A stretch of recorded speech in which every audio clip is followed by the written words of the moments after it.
चौहान जी, हमारे MLAs, MPs and all the audience, distinguished guests।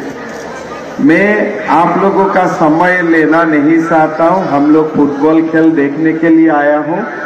Football काफी असम में पॉपुलर हो रहा है और अभी जैसे कल्याण चौबे जी ने बताया, हम गुवाहाटी का नेहरू स्टेडियम को कंप्लीट रिनोवेट करके 600 करोड़ रुपया लगा के एक बहुत बड़ा फुटबॉल स्टेडियम बनाने का काम में आगे बढ़ रहा हूं। एक स्टेट ऑफ आर्ट स्टेडियम होगा।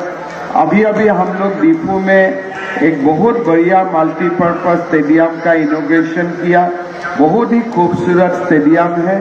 मैं कार्बी आंगलंग काउंसिल को भी धन्यवाद देता हूं और सारे लोगों को एक अच्छा फुटबॉल मैच आज देखे, इसके लिए मैं बेस्ट विशेष देके मेरा भाषण को समाप्त करता हूं। कारदम नमस्कार।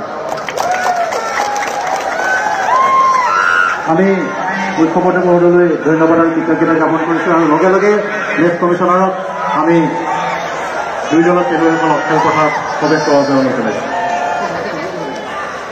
আমি খেলপথাৰৰ প্ৰৱেশদ্বাৰত যিসকল ব্যক্তি ৰখি আছে আমাৰ খেলুৱৈসকলৰ প্ৰৱেশ হ'ব। আপোনালোকে অনুমান আমাৰ যদি এৰেনা বাহিৰলৈ গৈ দিয়ে তেনেহ'লে আমাৰ কিছু সহায় হ'ব।